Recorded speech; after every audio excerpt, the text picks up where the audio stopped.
Fundación Encarga, a través del Centro de Consejería Cristiana, presenta su programa Escuelita para el Corazón. Porque el corazón del problema es el problema del corazón. Sean todos bienvenidos. Bienvenidos todos a nuestro tercer capítulo de Escuelita para el Corazón en nuestra quinta temporada titulada ¿Usted qué haría? Bueno, estamos nuevamente acá con nuestro invitado especial consejero. Pero sobre todo un amigo más. Sí, un amigo más. ¿Cómo estás, pastor? Bien, vale, gracias a Dios. Bien, contento de estar nuevamente aquí, esperando que este nuevo capítulo sea de edificación para todos aquellos que nos ven ahí desde sus casas o nos escuchan a través de también de las plataformas de audio. Así es, bueno, hoy ya estamos en nuestro tercer capítulo, emocionados de ya haber tenido unos temas que sabemos que han sido de mucha edificación y más que sabemos que los hicimos parte a ustedes de esta temporada. Y bueno, hoy venimos con un nuevo caso en ¿Usted qué haría? Entonces, queden acá hasta el final, esperamos que lo estén viendo todo, que estén tomando nota, que estén aprovechando todos esos recursos de preguntas, de pasajes bíblicos, de recursos adicionales que estamos recomendando al final. Entonces, bueno, todo esto lo estamos haciendo con mucho amor y con mucha esperanza de que todas las personas se puedan sentir involucradas y puedan tomar esto como parte de su proceso de enseñanza. Bueno, entonces empecemos. A lo que vinimos. Bueno, hoy tenemos el caso de Amalia, un caso que nos llegó en nuestras redes sociales de una de nuestras seguidoras. Entonces voy a proceder con la lectura para que miremos qué nos tiene por decir nuestro consejero. Bueno, Amalia es una mujer de 28 años que lleva 2 años casada con quien fue novio durante 8 años. Sin embargo, durante estos 2 años de matrimonio, su esposo le ha sido infiel en 2 ocasiones. Ella actualmente se quiere separar porque ya no confía en él y siente repudio cuando lo mira. Su esposo dice estar arrepentido, pero la primera vez que lo hizo dijo lo mismo y sin embargo volvió a ser infiel. Bueno, ese es nuestro enunciado del caso que nos corresponde en este tercer episodio. Entonces, bueno, aquí vamos con la gran pregunta. ¿Usted qué haría?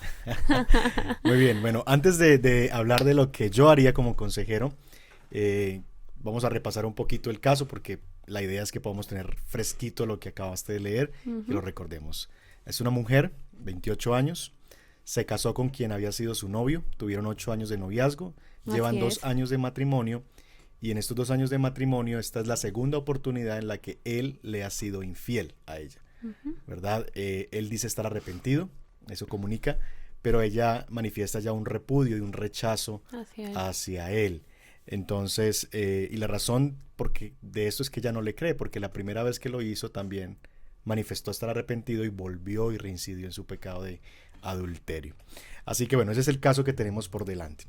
Con esto en mente, pues creo que de nuevo, y seguramente en los casos vamos a ser reiterativos en esto, una de las cosas, Valentina, que necesitamos aprender como consejeros es a desarrollar el hábito y la destreza de realizar buenas preguntas.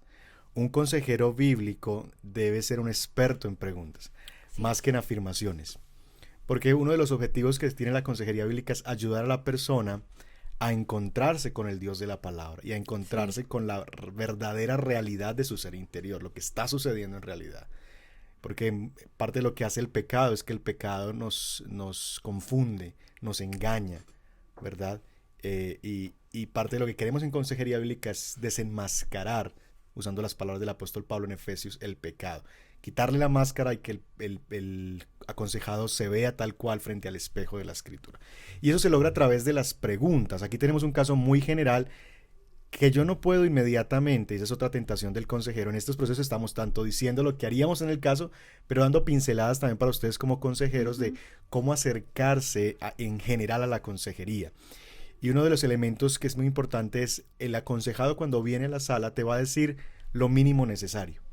Porque tiene vergüenza, porque no quiere entrar en detalles, porque es muy doloroso hablar de eso, y más en un caso de estos. Entonces van a decir, mira, cosas como estas. Estos son 4 líneas y muchas veces el consejero ya no sabe qué más hacer y lo que hace inmediatamente, escucha 4 líneas de narración, que es quizás menos de un minuto, es inmediatamente dar consejo. Y es no, detente por un momento y haz preguntas. En consejería hablamos de 2 tipos de preguntas. Preguntas extensivas y preguntas intensivas. Preguntas extensivas son pocas preguntas sobre muchos temas. Preguntas intensivas son muchas preguntas sobre pocos temas. Y esos 2 tipos de preguntas son las que nosotros vamos a desarrollar siempre en una consejería, sobre todo en primera sesión, para tratar de conocer más de qué hay detrás. Así que con eso quisiera plantear algunas posibles preguntas que yo haría en un caso como esos para conocer mejor de qué se trata esta situación. Okay. A nivel de preguntas extensivas, que son estas preguntas que son sueltas de muchas cosas, ¿verdad? Que son pocas sobre muchas cosas, haría las siguientes preguntas. Por ejemplo, háblame un poquito de cómo se conocieron hace 10 años atrás. Cuando se conocieron, otra pregunta, ¿eran creyentes? ¿O conocieron a Dios luego en el noviazgo o estando casados? ¿Cómo fue su vida sexual durante el noviazgo? Fue un noviazgo muy largo, 8 años. Quisiera saber si vivieron su vida sexual en ese noviazgo o si quizás se guardaron para el Señor hasta el matrimonio en caso de que fueran creyentes y vivieran en fidelidad al Señor. Preguntaría también, por ejemplo, si esto de infidelidad también se dio en el noviazgo, porque ella habla de 2 ocasiones en 2 años, así que no me extrañaría que en el noviazgo también ella hubiera presenciado otros casos también de infidelidad. Me interesa saber un poquito su trasfondo familiar, si por ejemplo ella o él han vivido casos semejantes con sus propios padres, si ellos se han enfrentado a la infidelidad de sus padres y cómo enfrentaron eso en casa siendo hijos, o cómo vieron que sus padres se enfrentaron un posible divorcio o bueno, una situación como esta. Eso tiene también una influencia en cómo lo enfrentamos hoy día. ¿Tienen hijos? No nos lo dice. Tienen 2 años, no sabemos si tuvieron hijos durante el noviazgo, no sabemos si quizás se casaron y a los meses tienen un bebé, no lo sé, ¿verdad? Eso es muy importante. Claro. Y una pregunta que yo hago generalmente como para tratar de ubicar dónde ellos están frente a Dios es, ¿dónde está Dios en esto? Y esa es una pregunta muy importante porque regularmente la gente habla de todo menos de Dios en su problema. Y es una evidencia de que si no mencionan a Dios por ningún lado, es parte del problema. Dios no es el centro. Wow. Entonces no lo ven en su problema, no lo van a ver en su solución. No lo ven siendo parte de, es que lo hemos olvidado, es que lo abandonamos, es que no hay una narración de Dios, no están considerando el elemento de Dios y eso va a ser muy importante. Así que aquí he hecho preguntas muy sueltas de muchos temas, familia, Dios, su noviazgo, de muchos temas. Ahora, luego me voy a concentrar en el tema particular que es el adulterio. Y esas son preguntas intensivas. Me quedo con el tema que los trajo a consejería o que yo considero importante indagar y cavar más profundo. Y ahí es donde hablamos de las preguntas intensivas. Algunas preguntas intensivas que yo haría es, cuando hablas de infidelidad, ¿a qué te refieres? Y esto puede sonar obvio, pero no lo es. Hay personas que hablan de infidelidad para referirse a la infidelidad emocional. Es decir, él me fue infiel porque me confesó que está sintiendo que le encanta hablar con una mujer de su oficina, porque ella le escucha, porque se ríe con ella y se está sintiendo vinculado emocionalmente. Le encanta tomar el café con ella, le encanta pasar tiempo, le hace reír, es divertida. Bueno, sí, seguramente hay un nivel de infidelidad a nivel de la intimidad con esa mujer, pero no es lo mismo que una infidelidad a nivel físico, un adulterio, ¿verdad? Entonces quiero que me hable de eso. Quizás es pornografía. Y ella está diciendo, él adultera, me ha sido infiel en 2 ocasiones porque en 2 ocasiones lo he visto frente a la pantalla viendo pornografía. Entonces ese puede ser otro caso, ¿verdad? O si realmente fue física.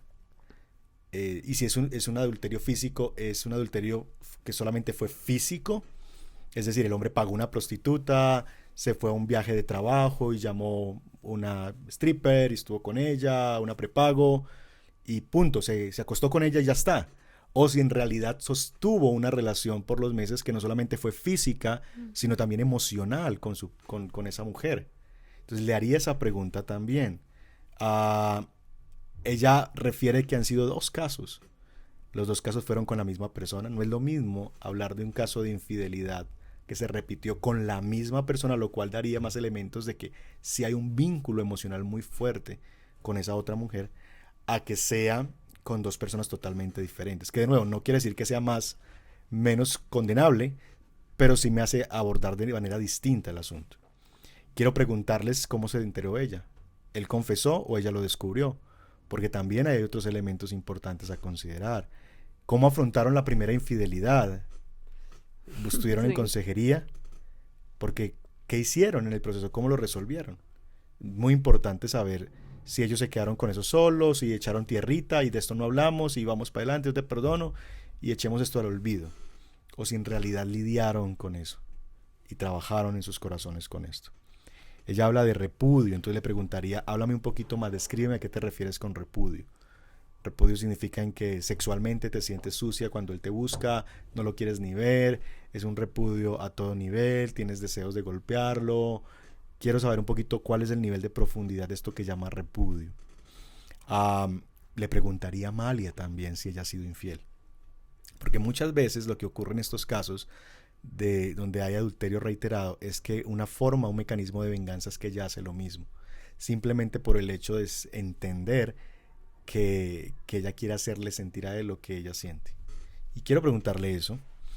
Si el esposo está en consejería, porque no sabemos eso, aquí es un caso como que alguien más observó esta situación, pero si el esposo está viniendo a consejería, yo le haría también unas preguntas muy puntuales a él sobre este tema. ¿Qué piensas de lo sucedido? Quiero entender cómo lo percibe él, hasta dónde él ve la gravedad del asunto. Si él empieza a crear justificaciones, por ejemplo, el elemento hijos. Si es una mujer que tiene un hijo, que es un bebé, regularmente el hombre que adultera pone eso como una causal de su infidelidad. Es que desde que tenemos el bebé ella ya no tiene intimidad conmigo, pastor, ¿verdad? Es que ella ya no quiere acostarse conmigo, todo es el bebé, todo el tiempo es el bebé, ¿verdad? Yo llego y lo único que ella quiere es estar con el bebé. Entonces, pastor, uno tiene sus necesidades, así que yo quiero ver cuál es su lenguaje y qué comunica con eso. Quiero que él me ayude a entender cuál es el problema, según su narración. Quiero que me responda la pregunta, ¿qué estás dispuesto a hacer para resolverlo? ¿Qué quieres hacer? ¿Qué estás dispuesto a hacer? Y ver realmente el grado de su arrepentimiento. Y en ese sentido yo quiero que él defina qué es arrepentimiento. Y quiero darle un elemento para ver de nuevo el involucramiento de Dios en su narración, y es: adulteraste contra Dios. Y darle esa frase a él: tú adulteraste contra Dios. ¿Qué piensas de eso? Esa pregunta conecta con un elemento muy importante en el adulterio y la infidelidad, y es que la mayoría de la gente lo ve siempre como un problema horizontal y no como un problema vertical. Y esa pregunta me va a ayudar a ver cómo lo ve él, si él en realidad lo percibe así. Esas serían algunas preguntas que yo haría inicialmente para entender mejor frente a qué estamos. Ok, me gustaría, pensando en las preguntas, plantearte aquí la situación de personas que viven esta situación y tienen otras personas alrededor que podemos observar esos casos, o que no sé, son amigos o son conocidos de unos amigos y están viviendo esta situación, pero la iglesia no está involucrada de alguna manera por diversas situaciones. Puede ser que no sean creyentes consagrados, digamos, a la congregación, al reunirse, al tener discipulado con pastores, con amigos, con hermanos, pero son otras personas de afuera los que ven esta situación y quieren ayudar. ¿Cómo podemos de alguna manera u otra vincularlos o llevarlos también a ver si la iglesia, o conocer razones para ver cómo está la iglesia acá en esta situación? El rol de la iglesia es fundamental. Por eso quería hacer la pregunta de cómo manejaron la primera ocasión. Porque lo que ocurre regularmente en esto es que las personas no ven a la iglesia como una aliada, sino como una enemiga que les va a aplastar. Y no ven que la iglesia tiene un deseo de rescatar la oveja, sino de, con más razón según ellos, darle la espalda. Entonces, ayudar a los hermanos a considerar que ellos necesitan involucrar a su iglesia local en esto, con el objetivo de ser ayudados. Si la iglesia no les ayuda, les da la espalda o lo que sea, entonces buscar a través de amigos creyentes que puedan recomendarles una iglesia o un centro de consejería donde puedan apoyarles de una manera adecuada. Porque la iglesia está para eso, la iglesia es un hospital para enfermos, Así es. ¿verdad? Y si en la iglesia no somos capaces de restaurar y lidiar con estas cosas difíciles, pues entonces ¿en dónde van a ir las personas? Así que necesitamos, y por eso la importancia de lo que hacemos como Encarga, y es, queremos ayudar a los pastores de las iglesias, porque muchas veces es que no es falta de interés, es que no saben cómo lidiar con algunos asuntos. Y entonces se los mandamos a agentes externos, a los expertos, que ellos lidien con eso. Pero es un tema de, por un lado, facilidad a veces, tristemente, pereza, de no tener querer estudiar y involucrarme emocionalmente, pero a la vez también es como la ignorancia, es que no sé en realidad cómo hacerlo. Y para eso existen recursos como los que estamos desarrollando para dar herramientas que puedan proveer a iglesias y pastores mecanismos para ayudar efectivamente a sus congregaciones. Ok, sí, me parece muy importante porque creo que, bueno, personalmente, empezando desde mí, creo que he estado en situaciones en las que uno conoce de otras personas, pero uno dice, ¿qué hago? ¿Dónde los recomiendo? ¿A quién los recomiendo? ¿Dónde les puedo decir que vayan? Como para que puedan ser ayudados y pueda alguien, como dice la palabra, ayudarles a sobrellevar las cargas. Que eso es lo que la palabra nos manda, que llevemos los unos las cargas de los otros. Pero tristemente vemos muchos casos en la iglesia y fuera de la iglesia donde hay personas que, o sea, no encuentran dónde refugiarse, no encuentran dónde tener un consejo lleno de amor, de compasión, de escucha. Entonces me parece muy importante para que podamos decirle a las personas eso. O sea, no estás solo cuando no sabes a quién recomendar y también cuando las personas están solas y tú quieres ayudar y a veces te sientes como impotente. Entonces eso me parece súper importante. Así es. Bueno, la siguiente pregunta. ¿Qué texto de la escritura usarías para ayudarles? Bueno, como dije, lo he dicho en los casos anteriores, en la primera sesión, la instrucción bíblica debe dirigirse principalmente a dar esperanza, ¿verdad? Textos que puedan dar esperanza. Yo regularmente a una primera cita nunca llego con un texto predeterminado. Es decir, yo no sé qué les voy a decir. Y la razón es muy sencilla. Porque no sé qué me voy a encontrar. Regularmente aquí lo que hacemos, que nos ayuda un poquito en el centro de consejería, es que tenemos un formulario previo que las personas llenan para pedir consejería y nos describen a grandes rasgos cuál es su situación y por qué están pidiendo consejería. Y eso nos da un norte, ¿verdad? Por ejemplo, seguramente algo como esto es lo que nos encontraríamos en un formulario, una descripción muy general y aún más breve del caso. Entonces yo nunca llego a la consejería sabiendo, ya sé lo que les voy a decir. Y en parte también es, además de que desconozco, y aunque conociera un poquito, porque las preguntas me van a dar el norte. Es decir, las preguntas me van a dar a conocer por dónde está corriendo el agua. Y depende de lo que yo vea a través de las respuestas a las preguntas que yo he hecho, entonces voy a considerar qué es lo que quiero decirles en esa primera sesión.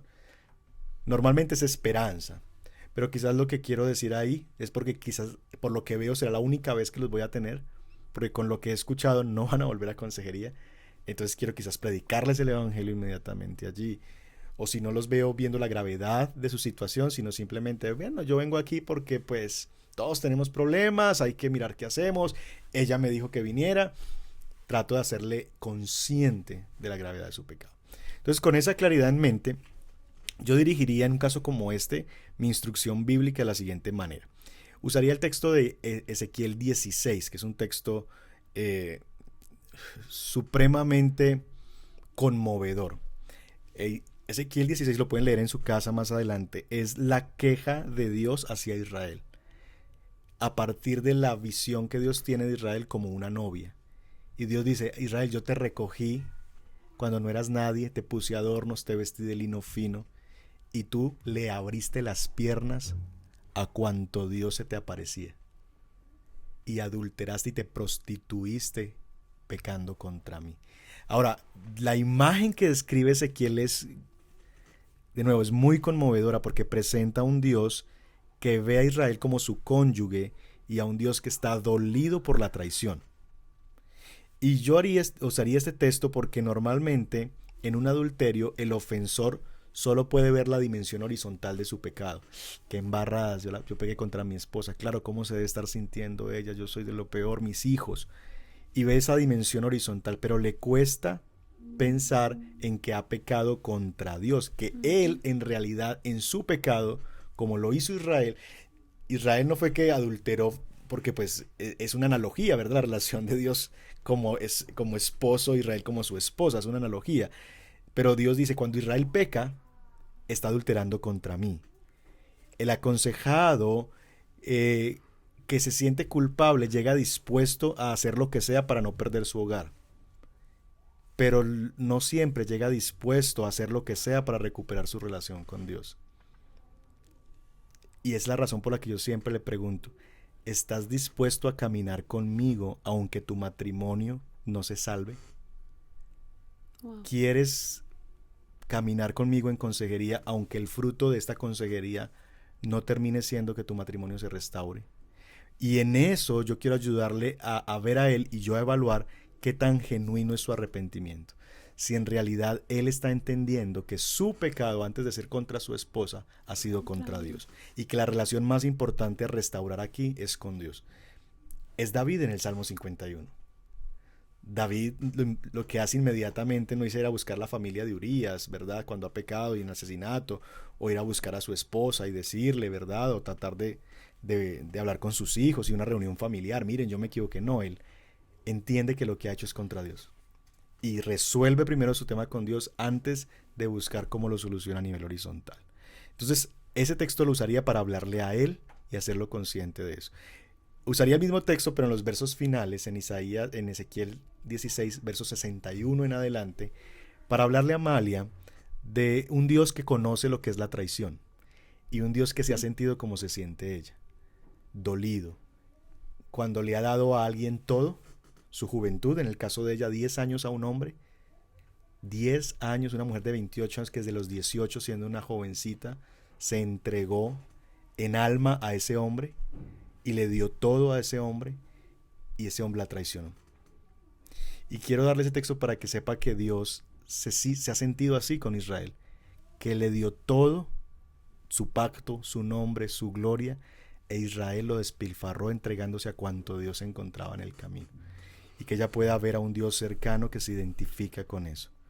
Pero también porque yo quiero que ella no solamente comparta el sufrimiento o vea que Dios comparte su sufrimiento, sino que quiero que ella pueda compartir también la gracia de Dios que se ve en Ezequiel 16. Porque Dios al final de la historia dice que va a renovar el pacto con su pueblo, que los va a amar, como dice también en Oseas, de pura gracia.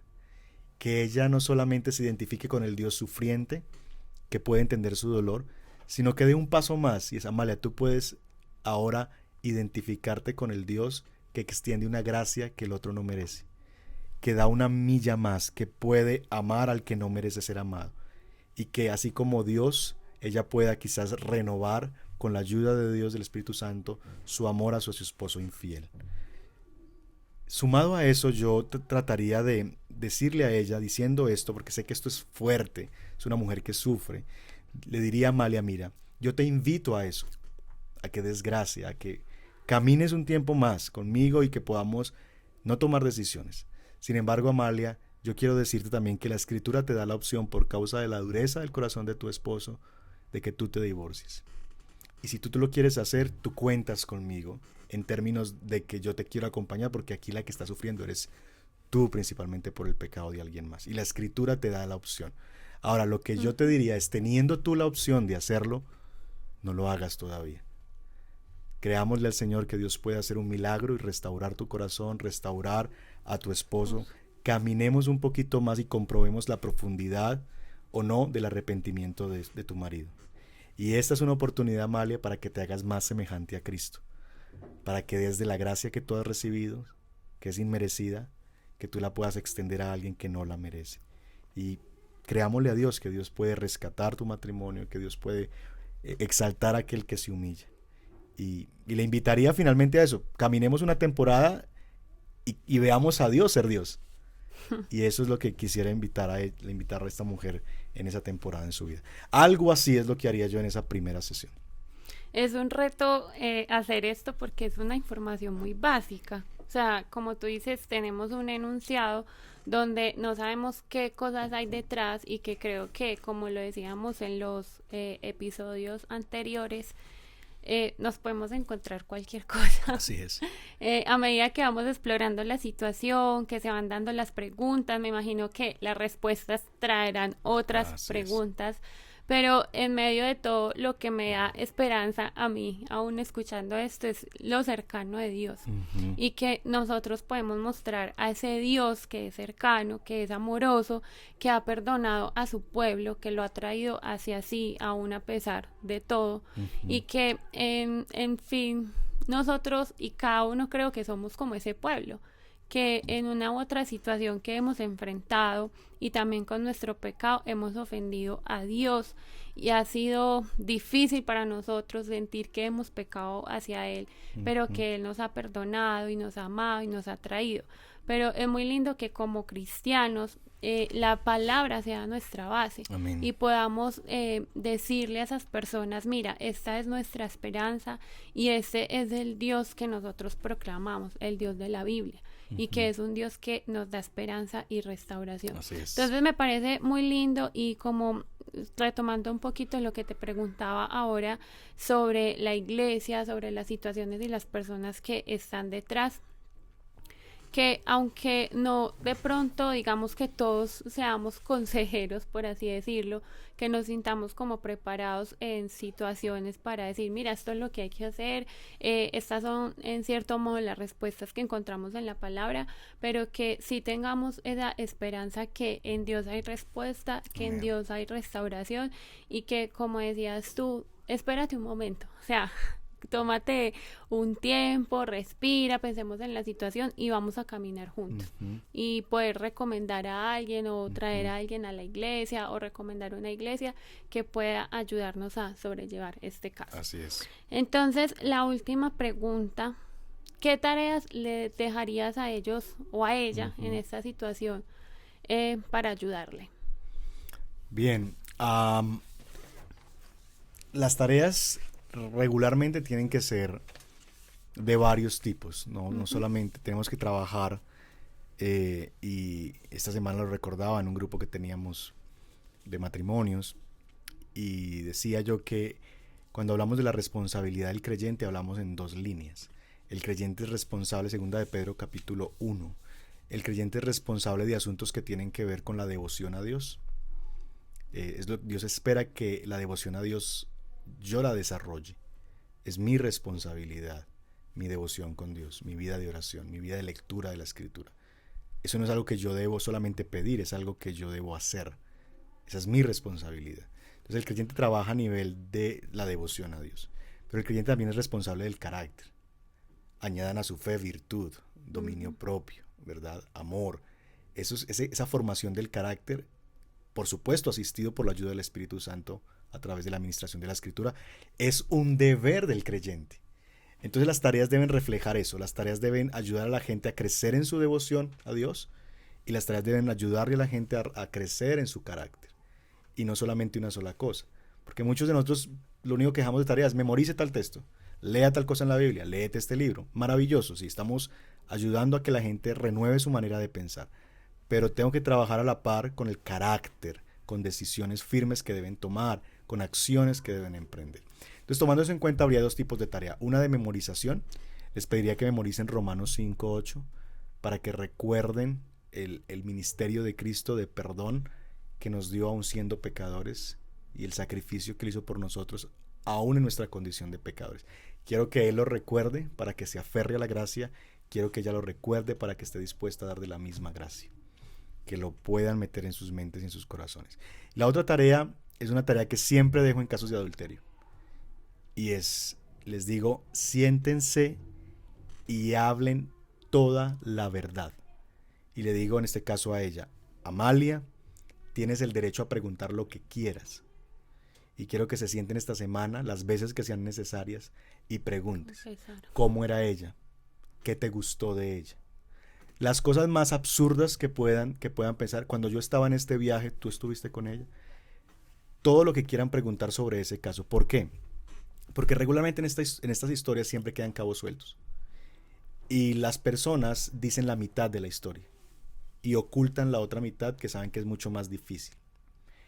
Y cuando eso pasa, tú empiezas a trabajar en un proceso de restauración matrimonial, y vas pasando un mes y pasa algo nuevo, se descubre otra cosa. Y la confianza que habías recuperado se daña. Se cae. Entonces yo les digo, mira, es mejor toda la verdad ya que pedacitos de verdad en el camino. Pedacitos de verdad en el camino destruyen confianza. Es mejor no tener todo sobre la mesa y saber, mire, este es el bulto. Esto es todo lo que hay. Y sobre eso vamos a trabajar. No hay más, ya soy, escúlquenme. Una carta ¿verdad? abierta. Una carta abierta.